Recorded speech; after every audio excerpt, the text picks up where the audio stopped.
작년에 없던 현상인데 새로운 현상이 제가 사는 아파트에서 생겼어요.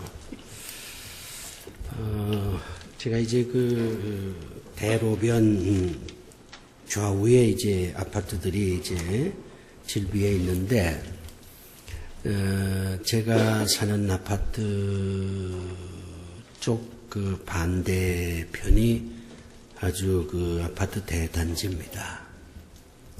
근데 어느 날 내가 이제 그 집에 돌아오는 길에 크리스마스 트리가 세워진 걸 봤어요. 이 아파트가 비교적 넓어요. 그래서 이제 빈 공간도 이제 많이 있고 또 이제 뭐 주민들 좀 쉬었다 가라고 의자도 여기저기 이제 잘 정비가 되어 있는데 작년에는 없었는데 금년에 아주 크고 아름다운 크리스마스 트리가 세워졌어요. 제가 이제 생각을 해보았습니다. 누가 저 크리스마스 트리를 세웠을까? 어느 개인 독지가가 돈을 내서 크리스마스 트리를 장식을 했을 수 있겠지만 경비가 꽤 이제 들 텐데 그런 독지가는 아마 없었을 것이다. 그렇다면 그 동네에 사는 교인들이 서로 십시일반 돈을 모아서 크리스마스 트리를 장식하지 않았나 그런 생각이 들어요. 그래서 이제 일부러 차를 세우고 그 크리스마스 트리 있는 쪽으로 제가 걸어갔습니다. 걸어가서 참 고마운 사람들이 있구나. 크리스마스를 살리려고 하는 사람들이 있구나. 그런 생각을 하면서 이 크리스마스 트리를 세우는데 협력한 모든 분들 하나님의 축복이 있기를 바랍니다. 그렇게 이제 마음속으로 기도를 했습니다. 일본 오사카를 갔더니 그 오사카가 일본 두 번째 큰 도시잖아요. 그 중심가가 얼마나 화려한지 몰라요. 뭐 형형색색 그 크리스마스 트리들이 장식이 되어 있습니다. 그래서 내가 이제 그 일본 목사님한테 아니 일본에 예수 믿는 사람이 전 인구의 0.5%밖에 안 되는데 왜 이렇게 오사카 거리가 화려하냐? 크리스마스 장식들이 왜 이렇게 요란하냐? 그렇게 물었더니 하는 말이 크리스마스를 이용해서 장사를 잘하려고 하는 겁니다. 그렇게 얘기를 해요. 사람들이 다 볼거리를 찾아 나온다는 거죠. 나오면 물건도 사고 음식도 먹고 그러지 않겠어요? 사람이 모여야 무슨 장사를 하든지 뭘 하든지 그럴 거 아닙니까? 그래서 집에 있는 이제 사람들을 중심가로 다 이렇게 몰리게 하려고 이렇게 화려하게 장식을 했습니다. 요맘때 되면 그 화려한 크리스마스 장식품들을 보기 위해서 많은 사람들이 밤거리에 나옵니다. 그렇게 얘기를 해요. 크리스마스를 이용하는 사람들도 있구나. 그런 생각도 해봤습니다. 그래서 오사카 중심거리를 이제 걸으면서 어린 시절에 크리스마스를 한번 회상을 해봤어요. 제가 이제 초등학교 때부터 신앙생활을 해서 여기까지 근 60년 신앙생활을 해왔는데 여러 번 굴곡들이 있었고 교회를 그만두어야 할 그런 그 일들이 있었어요. 그럼에도 불구하고 끝까지 이제 신앙생활을 이제 하고 목사가 됐는데 무엇이 나로 하여금 끝까지 신앙생활을 하게 만들었을까? 이런 생각을 해봤습니다. 물론 좋은 친구를 만난 덕분도 있습니다. 같이 신앙생활을 하는 그런 사람들이 참 그때 좋은 사람들이었어요. 그러나 그것보다는 이 교회가 나에게 꿈을 주었기 때문에 끝까지 신앙생활을 할 수 있었지 않나, 그런 생각이 더 컸어요. 저는 믿음으로 초등학교, 중학교, 고등학교 신앙생활을 하지 않았습니다. 그때는 믿음이 뭔지도 몰랐고 또 예수 그리스도가 어떤 분인지 관심이 없었습니다. 교회 가면 친구도 만나고 교회 가면 맛있는 것도 먹고 또 크리스마스 때가 되면 선물도 받고 뭐 카드도 만들어 보고, 그때는 뭐 이 꽃꽂이를 전공한 사람이 없었으니까 시골 교회는 아이들이 이제 크리스마스 트리를 장식을 했어요. 그러면서 깔깔대기도 하고, 또 크리스마스 되면 뭐 초라하지만 아주 아름다운 행사들이 있었거든요. 뭐 찬양도 하고 노래, 뭐 춤도 추고 뭐 음식도 나눠 먹고, 또 새벽에는 소위 새벽송이라고 예수 믿는 사람들 가정 방문하면서 찬송도 불러주고, 그러면 뭐 용돈도 또 주면 나누어 갖고 떡국도 먹고. 그래서 교회라는 게 참 좋은 데구나, 교회는 즐거운 데구나, 그런 느낌이 있었습니다. 그래서 초등학교 때부터 고등학교까지 이제 신앙생활을 하게 된 겁니다. 본격적으로 이제 신앙에 대해서 관심을 갖게 된 것은 대학 시절이죠. 이제 인생을 좀 알 것 같으니까, 산다는 게 얼마나 힘든 거냐 하는 걸 경험하기 시작을 하니까, 그때 비로소 믿음이란 뭔가, 믿는 자에게 능치 못할 일이 없다고 말씀들을 하는데 그 의미는 뭘까? 예수라고 하는 분은 어떤 인간일까? 저는 이제 인간 예수로부터 신앙생활을 했습니다. 아주 인간 예수가 매력적이었어요. 가난했지만 의연했지, 아무것도 없지만 초연했지, 배반과 오해의 대상이었지만은 남 탓하지 않지, 여러 가지 어려운 여건이 있었음에도 불구하고 묵묵하게 자기에게 주어진 사명을 감당했지. 내가 만난 최고의 인간이었습니다. 인간 예수에게 매료되기 시작을 했어요. 그리고 난 다음에 이제 예수 그리스도가 하나님이시구나 하는 걸 깨달은 거죠. 교회가 나에게 꿈을 줬기 때문에, 그 꿈을 가슴에 지녔기 때문에 여러 가지 어려운 형편과 세상의 유혹이 있었지만은 그것을 다 이겨내면서 끝까지 신앙생활을 해서 목사가 됐겠구나, 이런 생각을 오사카 거리에서 다시 한번 해봤습니다. 그러면서 왜 한국교회가 이렇게 휘청거리는가? 그 이유는 여러 가지가 있겠지만, 시대적인 그런 이유도 있겠지만은, 교회가 이 어린아이들과 청년들에게 꿈을 심어주지 못하고 있기 때문에 이런 현상이 벌어지는 게 아니겠는가? 또 크리스마스가 죽어가기 때문에 이런 일들이 벌어지는 게 아니겠냐. 교회가 쇠퇴하면서 크리스마스가 죽어가는 게 아니라 크리스마스가 죽어가기 때문에 교회가 쇠퇴하는 건 아닐까, 그런 생각을 해봤어요. 그래서 이 크리스마스를 다시 살려야 되겠다. 어린아이로부터 노인에 이르기까지 크리스마스를 살려내는 일을 한국교회가 해야 되지 않겠느냐, 이런 생각을 해봤어요. 그래서 다른 교회는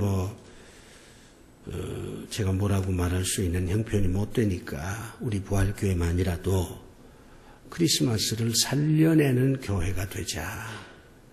그래서 여기저기 어떻게 보면 산만하다, 그렇게 느낄 정도로 크리스마스 트리들을 장식을 해놓았습니다.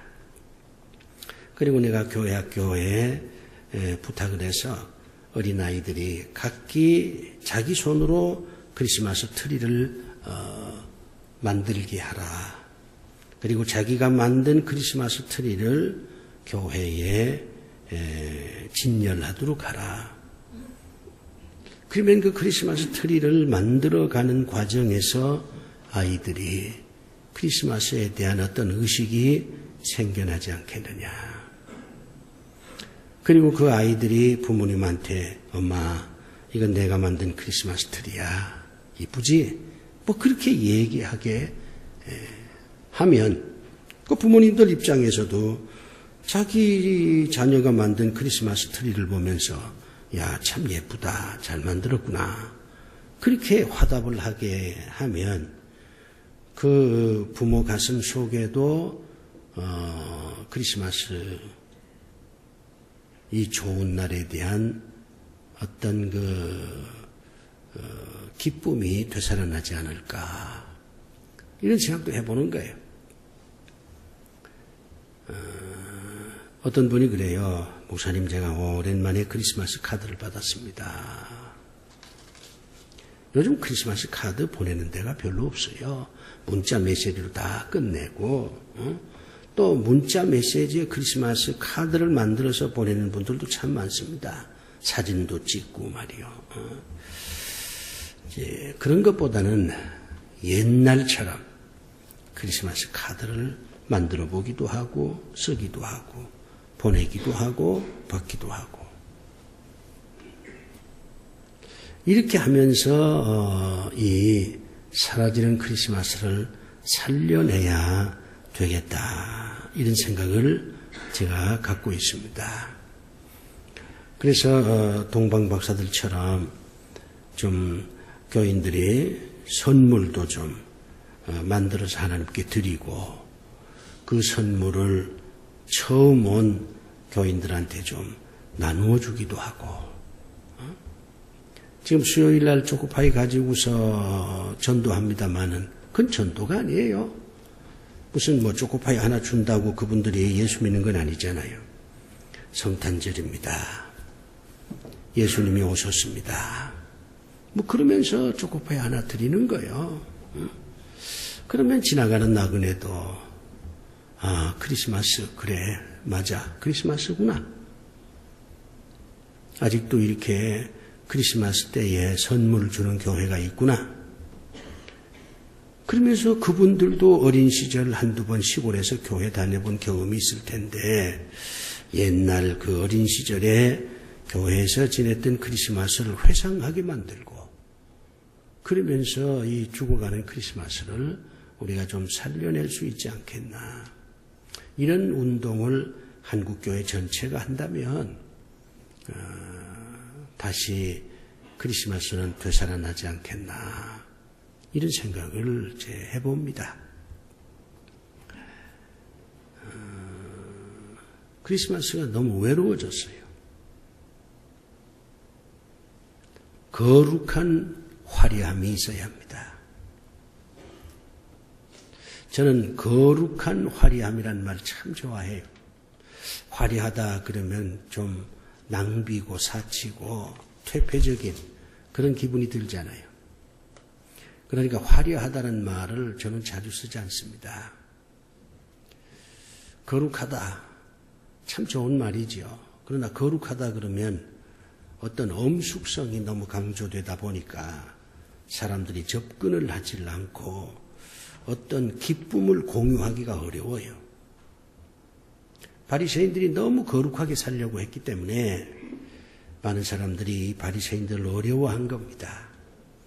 이 거룩한 사람은 항상 다른 사람에 대해서 비판적입니다. 난 이렇게 거룩한데 넌 왜 그 모양이냐? 이렇게 하면서 인간관계를 단절시키거든요. 저는 거룩도 아니고 화려함도 아니고 이 두 가지가 절묘하게 조화를 이루어야 된다.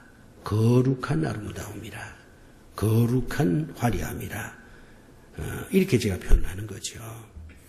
그러니까 저 인생도 그렇게 살고 싶은 거예요.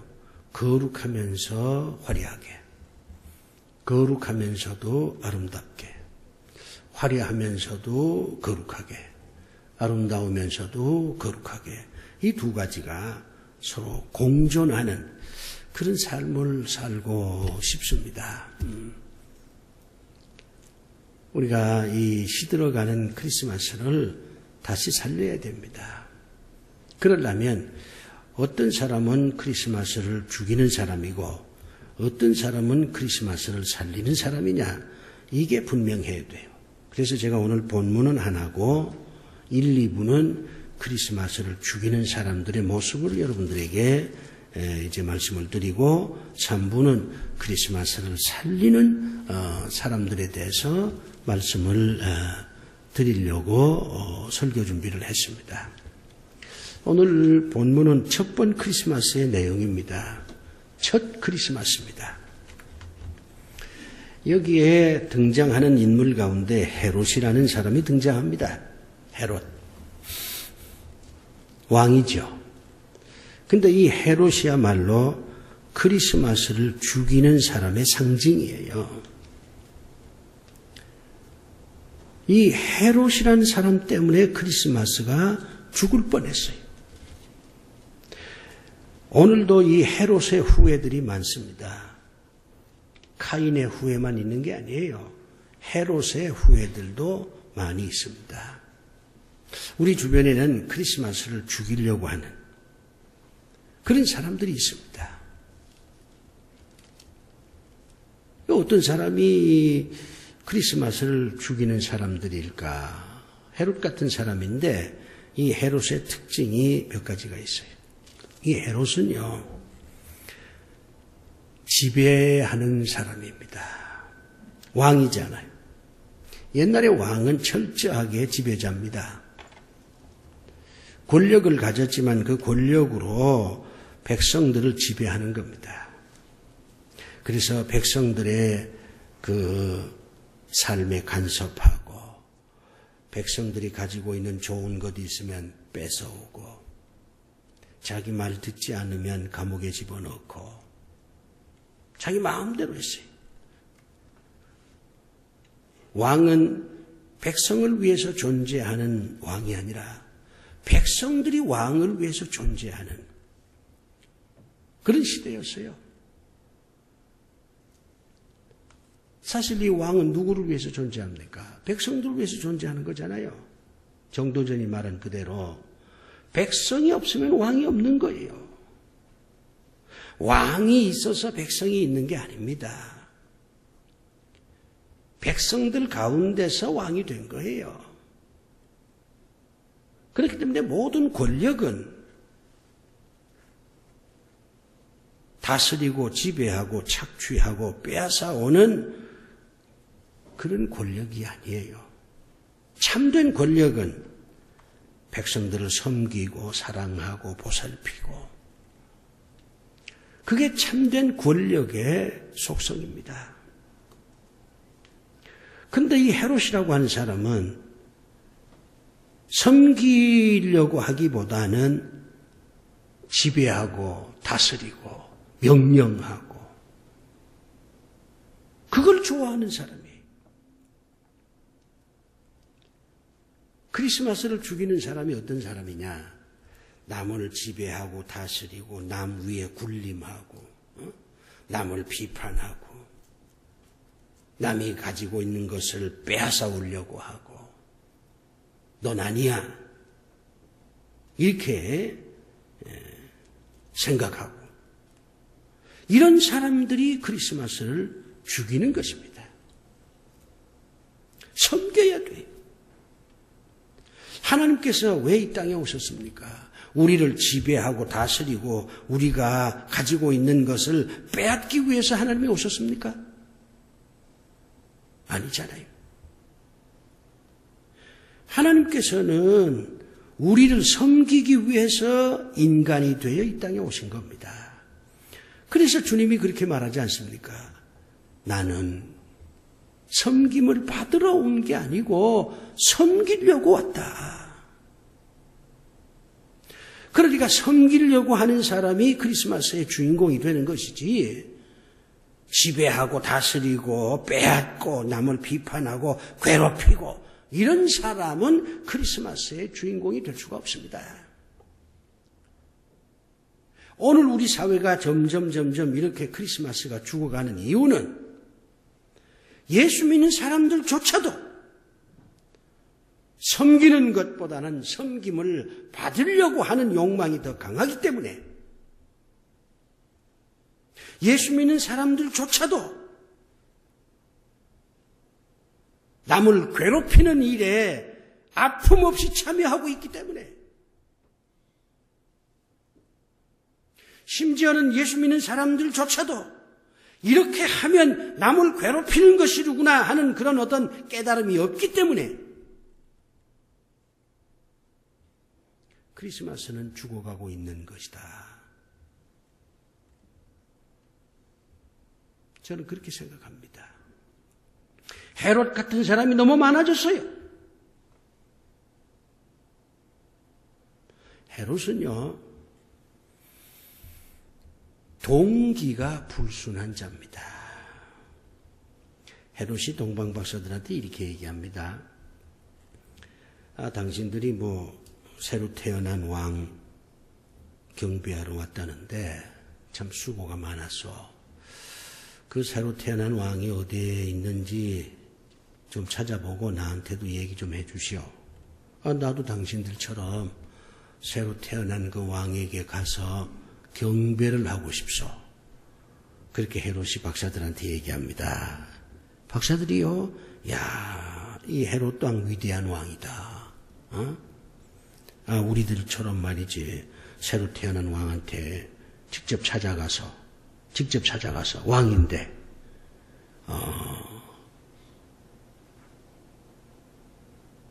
아기 예수에게 경배한다? 야, 이 사람 대단한 사람이다. 존경스럽다. 그렇게 동방박사들이 생각을 했어요. 근데 실상은 헤롯은 아기 예수를 죽이려고 했던 겁니다.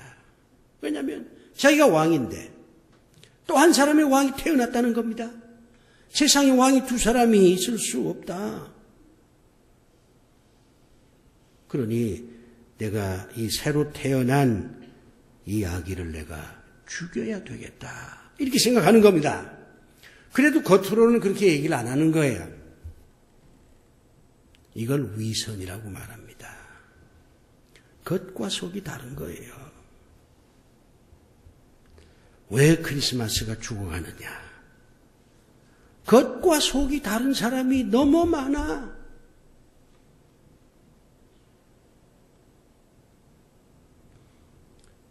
그리고 어떤 불리한 사건이 딱 생기면 다 발뺌해버리고 다 자기 합리화해버리고 나는 아니라고.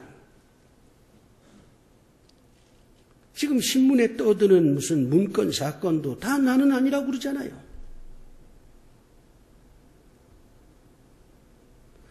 속과 겉이 달라.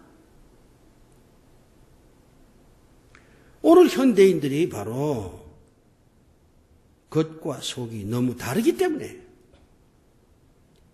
이런 현대인들이 우글거리는 이 시대에 크리스마스는 죽어가고 있는 것이다. 이렇게 저는 생각을 합니다.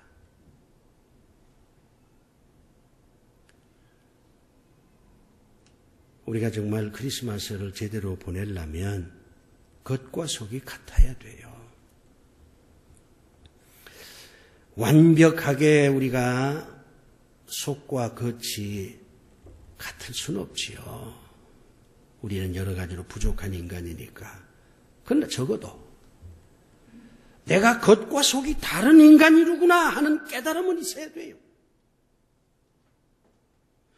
내가 겉과 속이 다른 삶을 살고 있구나 하는 이 아픔은 있어야 돼요. 그게 살아있다는 증거예요. 겉과 속이 반드시 일치해야 된다. 그 얘기를 하고 있는 게 아닙니다. 그건 쉬운 일이 아니고 인간의 노력으로 되지 않습니다. 성령께서 역사하셔야만 겉과 속이 온전히 같을 수 있습니다. 제가 말씀드리려고 하는 것은 겉과 속이 같아야 된다 그런 얘기가 아니에요. 같아야 된다는 어떤 전제하에 내가 그런 삶을 살지 못하고 있구나 하는 이 아픔을 지니고 살자 그 말이에요. 그래서 고통은 아름다운 겁니다. 왜 우리가 마약이나 몰핀, 마리화나 이런 거를 배격을 합니까? 저는 직접 그런 걸 해본 적이 없으니까 효과가 어떤지는 잘 모르지만 그래도 이제 신문지상이나 여러 사람들 얘기를 들어보면 마약이나 마리화나나 이런 걸 이제 먹거나 마시면 고통이 없어진다고 하잖아요. 육체적인 고통도 없어질 뿐만 아니라 정신적인 고통도 없어진다 그러잖아요. 괴로운 것도 다 잊어버리고 망각의 세계로 가고 그건 인생이 아닙니다. 아파할 줄 알아야 살아있다는 증거가 되는 거예요. 무덤이란 어떤 데입니까? 아파할 수도 없고 아프지 않는 사람이 누워있는 장소가 무덤이에요.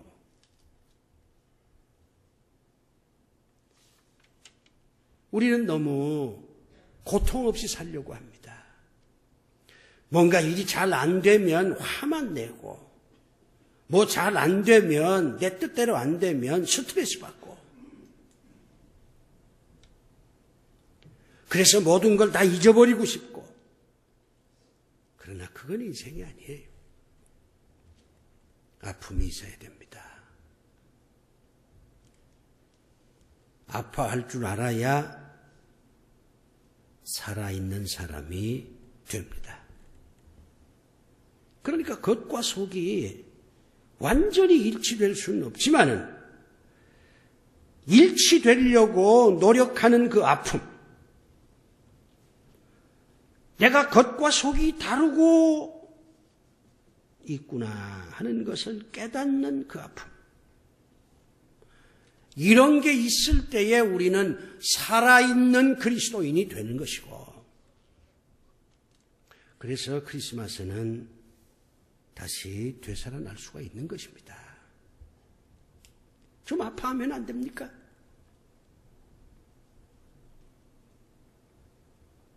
제가 이제 상담학 공부하면서 임상 교육을 좀 받았거든요.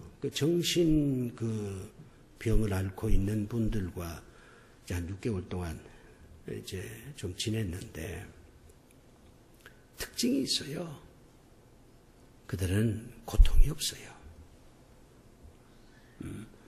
화를 내는 거하고 고통하고는 좀 다릅니다. 화를 내는 건 자기 뜻대로 되지 않는 일종의 생물학적 반응이지요.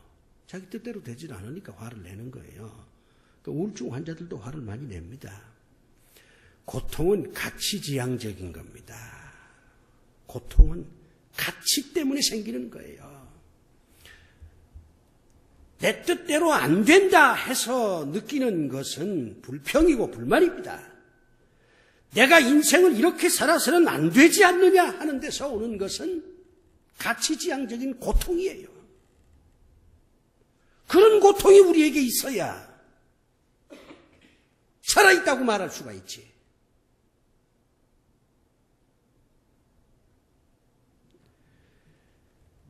겉과 속이 같아야 됩니다. 그러나 그것은 우리 힘으로 되진 않습니다. 그러나 같아지려고 노력해야 됩니다. 내가 겉과 속이 같지 않구나 하는 아픔은 우리가 지니고 살아야 돼요.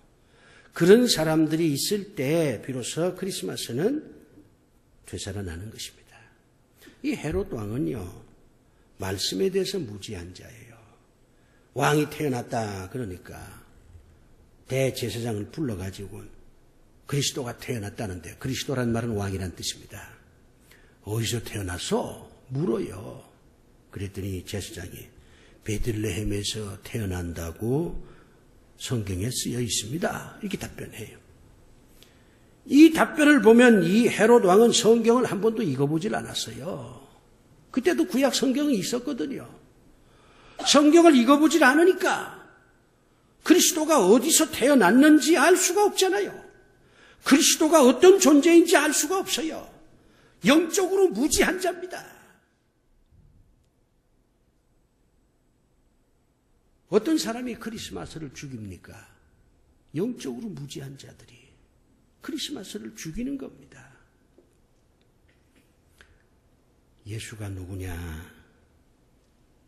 이걸 좀 알면 크리스마스를 죽이지 않습니다. 예수 그리스도가 온 거에 대해서 이렇게 세상이 왜 이렇게 떠들썩하느냐, 그 이유를 안 사람은 크리스마스를 죽이질 못해요. 예수 그리스도가 나의 죄를 대속하기 위해서, 내 인생을 풍성하게 만들어주기 위해서 오신 분이구나 하는 걸 깨달으면 크리스마스에 그는 노래하고 춤출 수밖에 없어요. 크리스마스를 크리스마스답게 하는 것은 집에 앉아서 TV 보는 게 아닙니다. 집에 앉아서 TV 볼 수도 있죠. 그러나 혼자 거리를 걸으면서 오늘이 크리스마스구나, 오늘이 주님 오신 날이구나, 내 죄를 대속하기 위해서 나를 풍성하게 살 수 있도록 해주기 위해서 주님이 오셨구나. 그 찬란한 네온 사인들을 보면서 저 네온 사인이 나를 구원하는 게 아니고, 저 네온 사인이 내 삶을 풍성하게 하는 게 아니고, 양품점 쇼윈도에 걸려있는 그 아름다운 옷들이 나를 구원하는 것이 아니고, 내 삶을 풍성하게 만드는 것이 아니고, 숱하게 지나가는 사람들의 그 웃음소리가 나를 구원하는 게 아니고, 나를 풍성하게 하는 게 아니고, 예수 그리스도, 오늘 오신 예수 그리스도가 나를 구원하고 나를 풍성하게 행복하게 만드시는 분이구나. 이걸 깨달으면서 도시의 한복판을 걸어가는 것이 정말로 크리스마스를 제대로 보내는 방법입니다.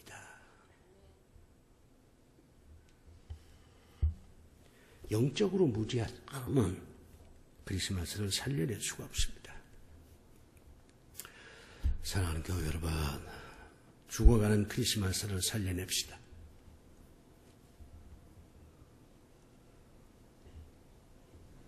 그래서 하나님을 기쁘시게 합시다.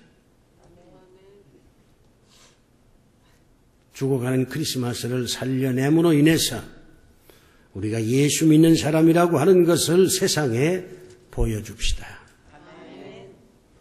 이번 크리스마스는 그런 크리스마스가 되기를 진심으로 바랍니다.